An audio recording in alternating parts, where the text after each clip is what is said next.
Special update পাওয়ার জন্য subscribe করে bell আইকনে ক্লিক করতে ভুলো না। রাহুল রাহিকে বলে, তুমি তো এটাই চেয়েছিলে, তোমার হাতে ট্রফি থাকবে, সবাই তোমাকে চিনবে, আমার জীবনের সেরা জিনিসটা আমি তোমার হাতে তুলে দিলাম। এরই মধ্যে রাহির ফোন আসলে রাহি রাজীবকে বলে সেখান থেকে বেরিয়ে যায়। তারপর রাহুল রাহিকে চারিদিকে খুঁজতে থাকে আর রাহুল মনে মনে ভেবে নেয় যে রাহি তাকে ছেড়ে চলে গিয়েছে। ওদিকে জিয়া ভিক্টরকে বলে, তুমি আর কতদিন বলো তো এভাবে পালিয়ে পালিয়ে বাঁচবে? আমি তোমায় কিছু টাকা দিচ্ছি, তুমি গিয়ে রাধিকাদির হাতে দিয়ে বলো যে এইটা তুমি চাকরি জয়েন করেছো বলে তার অ্যাডভান্স টাকা পেয়েছো। কিন্তু এটা বললেও তো রাধিকাদির সন্দেহ করবে। এই নিয়ে তারা আলোচনা করতে থাকে। এদিকে রাহি ড্রেসিং রুমে এসে এভিডেন্স খুঁজতে থাকে। তার মধ্যে পুলিশ তাড়া দেয় যে তাড়াতাড়ি যা করার করুন, না হলে আমার চাকরি নিয়ে টানাটানি পড়ে যাবে।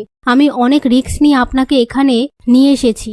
ওদিকে জিয়া ও ভিক্টর নিজেদের মধ্যে কথা বলে আর রাহিকে কিভাবে ফ্যাসাদে ফেলবে সেই প্ল্যান করার সময় তিতলি এসে বলে, আমার কাছে তার প্ল্যান আছে। আমি হ্যারি আর অনিকে বারংবার দেখা করাবো, তারপর একটা সিচুয়েশন তৈরি করব যে ওরা বাধ্য হয় ওদের ওই পরিবারের বিরুদ্ধে যেতে।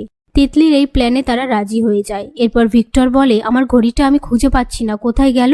জিয়া বলে, পুলিশের হাতে পড়ে গেলে তো ধরা পড়ে যাবে, তোমার কাছে ঘড়ির ছবিটা আছে?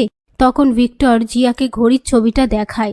এদিকে রাহির চোখে ভিক্টরের ঘড়িটা পড়ে যায়। অন্যদিকে রাহুল বাড়িতে ফিরে আসলে কনক খুশি হয়ে যায় আর রাহির কথা জিজ্ঞেস করলে পাশ থেকে রাজীব বলে ওর একটা কাজ ছিল তাই ও চলে গেছে। তখন পিসি ঠাম্মি বলে, বরের সাফল্যের সময় ও পাশে নেই, কোথায় চলে গেল? রাহুল বলে, তার মানে তুমি মানো ওর জন্যই সবটা হয়েছে? তাহলে আসল কথা শোনো, রাহি আমাদের ছেড়ে চলে গেছে। তোমরা তো এটাই চেয়েছিলে না? কনক বলে, তুই কি বলছিস কিছু বুঝতে পারছি না। রাহুল বলে, ওর আর আমার মধ্যে ডিল হয়েছিল, আমার চ্যাম্পিয়নশিপটাই যদি ও প্রথম থেকে আমার সাথে থাকে, আমাকে জিতিয়ে দেয়, ও আমায় ছেড়ে চলে যাবে। ও নিজের মুখে এই কথা বলতে পারছিল না, তাই বলেছে ওর একটা কাজ আছে, তাই ও এখান থেকে চলে যাচ্ছে। কথা শুনে রাজীব বলে, ও এভাবে আমাদের ছেড়ে চলে যেতে পারে না, আমি ওকে গিয়ে ফিরিয়ে আনবো। রাহুল বলে, না বাবা, তুমি কোথাও যাবে না। এই নিয়ে তারা কথা বলতে থাকে। সেই মুহূর্তে ভিক্টর এসে রাহুলকে ফুলের বুকে দিয়ে অভিনন্দন জানিয়ে জিয়ার শেখানো কথাগুলো বানিয়ে বানিয়ে রাধিকাকে বলে রাধিকার হাতে অ্যাডভান্স টাকা তুলে দেয় আর বলে, কি হলো তোমাদের সবার মুখটা এরকম কেন? রাধিকা বলে, রাহি এবাড়ি ছেড়ে চলে গেছে। ভিক্টর নাটক করে বলে, না না, এবাড়ি ছেড়ে রাহি যেতে পারে না। ঠিক তখনই রাহি এসে বলে, আমি এবাড়ি ছেড়ে কোথাও যাইনি। রাহুল বলে, কোথায় গিয়েছিলে তুমি?